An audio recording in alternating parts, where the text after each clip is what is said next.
साईं जीएम सैयद खे जदीद सिंधी क़ौम परस्ती जो बानी सम्झो वञे थो, जंहिंजी शुरूआति पाकिस्तान जे क़याम खां अॻु थी। हू 17 जनवरी 1904 ते सन में पैदा थियो ऐं 25 अप्रैल 1995 ते वफ़ात कई। जीएम सैयद नंढी उमिरि खां सियासत में आयो। हुन अंग्रेज़नि ख़िलाफ़ तहरीकुनि में हिसो वरितो ऐं पोइ मुस्लिम लीग सां लाॻापियलु थियो। पाकिस्तान जे क़याम में सिंध अहम किरदारु रहियो। सिंध पहिरियों सूबो हो जंहिं लाहौर ठहिराउ जी हिमायत कई। उन में जीएम सैयद जो अहम हिसो हो। पाकिस्तान ठहण खां पोइ साईं जीएम सैयद महसूसु कयो त सिंध सां नाइंसाफ़ी थी रही आहे। हुन चयो त सिंधियुनि जा हक़, ॿोली, सक़ाफ़त नज़रअंदाज़ थी रहिया आहिनि। तंहिं करे हुन सिंध जे हक़नि ऐं ख़ुदमुख़्तियारी जे लाइ जदोजहद शुरू कई। हुन जीअं सिंध तहरीक जो बुनियादु विधो ऐं सिंधियुनि जे ख़ुदि इरादीअ जी ॻाल्हि कई। पंहिंजे ख़्यालनि सबबि साईं जीएम सैयद ज़िंदगीअ जो वॾो हिसो जेल में नज़रबंदी में गुज़ारियो। हुन बावजूदु हुन लिखणु जारी रखियो। हुन 60 खां वधीक किताब लिखिया जेकी तारीख़, सियासत, मज़हब, सिंधी सक़ाफ़त बाबति आहिनि। जीएम सैयद खे सिंध जे माण्हुनि जे हक़नि, सुञाणप ऐं शऊर लाइ जदोजहद कंदड़ बहादुर अॻवान तौर ते यादि कयो वञे थो। नाज़रीन, WTN खे साईं जीएम सैयद जो हिकु यादगार इंटरव्यू मिलियो आहे, जंहिं में हुन ज़ुल्फ़कार अली भुट्टो, अयूब खोड़ो, अल्लाह बख़्श सूमरो, जनरल ज़ियाउल हक़ ऐं शेख अयाज़ जी शख़्सियतनि बाबति ॻाल्हायो आहे। हिन इंटरव्यू में साईं जीएम सैयद ॿुधाए थो त जॾहिं शेख अयाज़ सिंध यूनिवर्सिटी जो वाइस चांसलर बणियो त संदसि कुझु दोस्तनि हुन जी मुखालफ़त कई हुई। 4 दोस्त हुआ।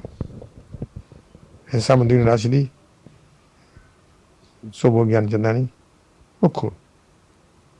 ऐं मोहम्मद इब्राहिम जोयो, ॿियो रशीद भट्टी। 4 मुख हुआ। पोइ उन्हनि चइनी हिनखे सलाह ॾिनी त तूं तोखे लालच वठी वई आहे। हिकिड़ी रांदि थींदी आहे तंहिंखे चइबो आहे आरफ़बाज़ी,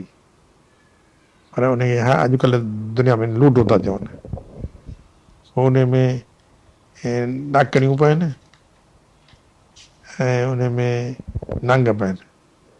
ॾाकनि तां चढ़ी वेंदो मथे, पोइ बिस्त में पहुचण खां अॻु में वरी जेको नांगो जे मुंहं ते अची वियो त वरी लाहे वरी हा सो पछाड़ी वारो नांगो आहे, तंहिंजो नालो आहे लालच ऐं ॿियो ख़ौफ़।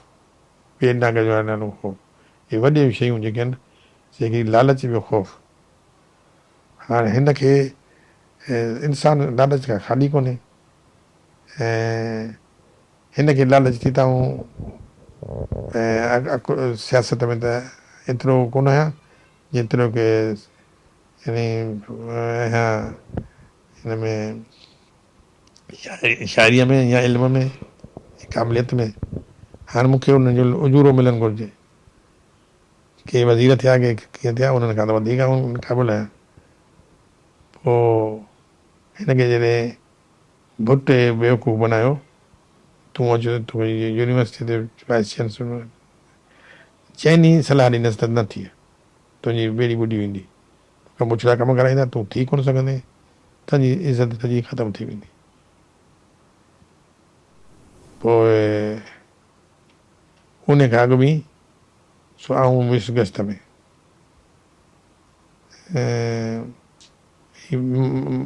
ज़बान जो मसाइलो हो।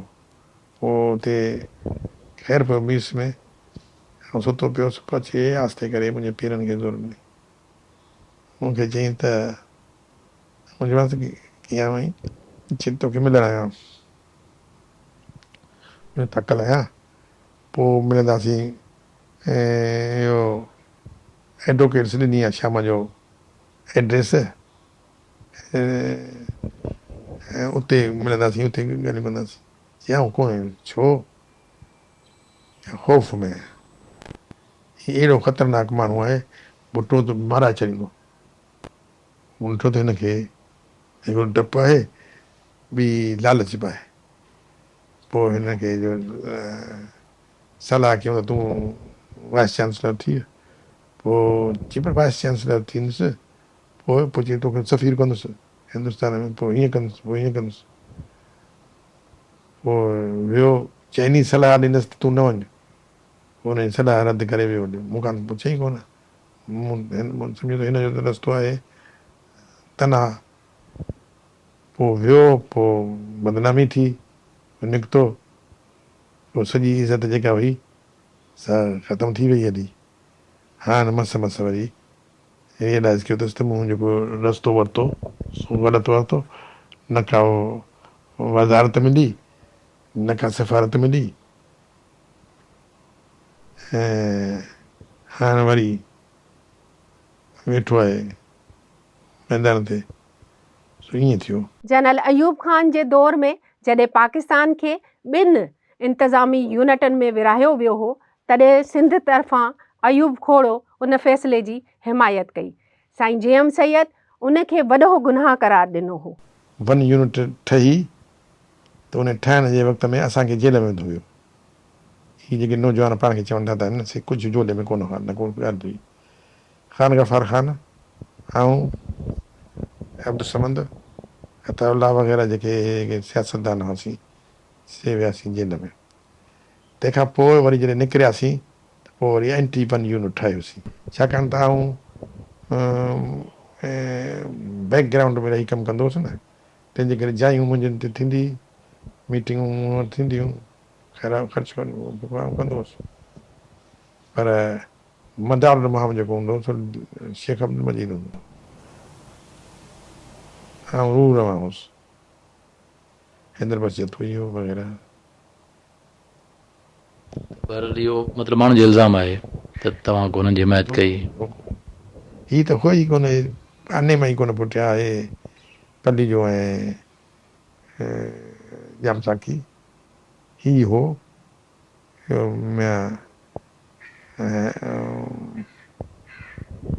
केरु आहे शेख अयाज़ या हैदर बचत हुई या कामिद अब्दुल कादिर इहे सभु इहो आहे हीअ त आने मां ई कोन पुठियां इहो सिंध जा घणा गुराना हुआ मूं ख़ान बहादुर खोड़े जी न पर सभई सिंध जे वर्करनि जी हिकिड़ी तारीख़ लिखी आहे जंहिंखे हुननि जनम गुज़ार में जिनसी किताब लिखियो अथमि 2 वाल्यूम अदबी बोर्ड छपायो आहे तंहिंमें हर हिक जे पोइ ख़ान बहादुर खोड़े जे लाइफ लिखी अथमि पोइ उन लाइफ लिखंदे मूं लिखियो आहे त ख़ान बहादुर खोड़े ते माण्हू ॾाढो नाराज़ आहिनि नौजवान तबिको ख़ासि तरह सां इन करे जो हुन पंहिंजे शख़्सी गर्ज़ जे करे 1 यूनिट ठाहिराइण में मदद कई ऐं बदनाम थियो ऐं वाक़ई इहो ग़लति कमु हो ख़ान बहादुर जंहिंखे सभिनी सिंध जे लीडरनि गॾिजी एंटी 1 यूनिट फ्रंट जो लीडर बनायो चेयरमैन कयूंसि हैदराबाद में हिकिड़ी मीटिंग थी जंहिंमें 1 यूनिट खे ठाहिण लाइ हिकिड़ी मीटिंग थी जंहिंमें 14 माण्हू हाज़िर हुआ 16 खोड़ो पीर पगारो पिमख्तूम हाला ऐं मौला बख्श गुलाम मोहम्मद हसान मौलाना नबी पठान ऐं शेख अब्दुल मजीद ऐं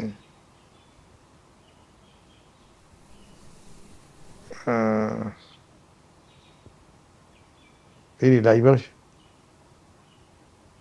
ऐं सैयद ख़ैर शाह मिली 16 खनि माण्हू हैदराबाद में गॾु थिया उन्हनि सभिनी वेही चयो त ठाही पिने आहे मया भुट्टो खोड़ो वरी चेयरमैन पोइ हिकु अचे थो उठाएसि पोइ चेयरमैन थियो पोइ हुते सभई पब्लिक मीटिंग सुधाईसीं काज़ी फज़ुल्ला पोइ हुन तकीर कई घोड़े ते हुई चङी नियतुनि सां क़बूल कई हुई पर माण्हू ॿ टे सौ छोकिरा ॿिया टिया सभु हैदराबाद में पर छाकाणि त चङी तरह हुनखे अमल न कयो हुयो तंहिं करे ख़राबु थी पई ॾाची ॾियो हुन में त छोकिरनि जो अञा ताईं बेईमानी पियो ॾेखारी छोकिरा न काज़ी फज़लदाव थियो चई त कारो मोह कयोसीं नीरा पेर कयासीं थी वई हाणे ग़लती जॾहिं भुली भाण आई सभु न भुली हाणे असांखे माफ़ु करियो पोइ इहा ॻाल्हि ईअं थिए थी हाणे हिन मूं न पंहिंजी किताब में संदसि लाइफ स्केच में लिखियो आहे त हिन लालच जे करे इहो गुनाह जो कमु कयो तंहिंजे लाइ तारीख़ में हिन ते गुनाहगिरी चटरी आहे अलाह बख़्श सूमरो सिंध जो पहिरियों वज़ीर आज़म हो जंहिंखे 14 मई 1943 में शिकारपुर में क़तल कयो वियो साईं जीएम सैयद हिन वाक़िए खे सिंध जे सियासी तारीख़ में थींदड़ सियासी क़तलनि जो हिकु सिलसिलो सम्झंदो हो ख़ान बहादुर अल्लाह बख़्श जे शहादत में न खोड़े जो अथव न ॿिए कंहिंजो अथव इन में हक़ीक़त करे सो जेको ज़हर पखिड़ियल हो मज़हब जे नाले में पाकिस्तान इस्लाम वग़ैरह इन जे नाले में जानू जलपाणी हिकिड़ो हूंदो हो पीर भरचूंडीअ जो मुरीद उन खे अचे थियो त गाज़ी थिया जेके वधार मुल्क जा आहिनि खे मारिया ऐं पीर साहिबु पागारो हिन पीर पागारे जो पीर तंहिंखे बि ख़्यालु थियो त जेके संदसि मुखालिफ़ हुआ तिन खे ब्लैक लिस्ट ते नालो रखी छॾी घणनि जो नालो पीर अली मोहम्मद राशिदी जो कोड़े जो मुंहिंजो इहो उन में फबी वियो हुई ऐं जानू जलपाणी हिनखे शहीद कयो पमनानी खे कयईं ऐं हुनखे कंवर भगत खे कयईं घणा ईअं थी विया अलाए जनरल ज़ियाउल हक़ साईं जीएम सैयद जी अयादत लाइ आयो हो उनखां पुछो त आख़िर साईं उन जी मदद छो न कई जेल में अस्पताल में आयो जनरल ज़िया ख़ान चयईं त यादव हिकिड़ो सुवालु पुछां मुंहिंजो तव्हां हमेशह सरकार जे मुंड खां वठी का बि सरकार थी आहे मुखालिफ़ रहिया जिया साहब पुछो हा हिन में MRD ऐं पीपल्स पार्टी वारा जेके असांजे बरख़िलाफ़ लड़ाई कयूं तंहिंमें तव्हां छो न हुननि खे मदद कई चयोमांसि त असांखे ख़बर हुई त हीअ लड़ाई जेका आहे सा इक़्तिदार जी लाइ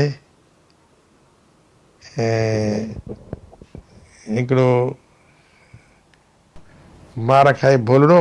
ऐं खटियो खाए फ़क़ीर हाणे असांखे तव्हां जेकॾहिं असीं हिन में लड़ाई में थियो त पहिरीं मुचड़ास मिलंदा असांखे पोइ खटियो खाए हा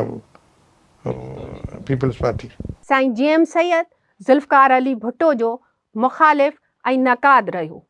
पर हू उहा ॻाल्हि तस्लीम कंदो हो त भुट्टे जी सियासत सबबि सिंधी पाकिस्तान जी अहम सियासी किरदार में शामिल थी विया भुट्टे जॾहिं ताक़त में आयो पहिरियों दफ़ो भुट्टो ताक़त में आयो तॾहिं ख़िलाफ़ तवक़ो जे सिंध जो सियासतदान सो करता धरता पाकिस्तान में थी वियो या सिंध जो शहर उहो सिंध लाइ करे न करे बुछड़ो सिंध लाइ ज़लील तमामु कमु करे पर सिंध जो नालो त थियो न मख़्तूम साहिब हारनि खे गारियूं ॾे तॾहिं मख़्तूम साहिब वञी दरवाज़े ते बीहेसि इहा हालत हुई न वॾा माण्हू जेके हिते सिंध वॾा माण्हू पीउ जेका आहे सा ताक़त ते में आहे ताक़त में वरितईं उन ताक़त खे पंजाह पिन ईअं मारे छॾियो त हमदर्दी पैदा थियणु हिकिड़ी लाज़मी हुई ऐं हिननि खे इहो माण्हुनि खे शख़्सनि खे वरसायो भेण घणो हाणे हिकिड़ो पीर सरंदी आयो मूं वटि मूंखे असांखे का वठी ॾे वाटर कोर्स जाओ सरकार में आहे छा चईं तव्हांजो असरु थींदो पीर पगार खे चवंदो हुनखे चवंदो मूंखां कोन छो भला चईं त साईं तो ज़मीन घणी आहे 60 एकड़ अथव पोइ हुनखे पाणी खपे छा चई हा पाणी पर हाणे मूंखे पाणी 20 एकड़ जो मिले पाणी मूंखे 60 एकड़ जो मिले त मूं कमल पोइ खायां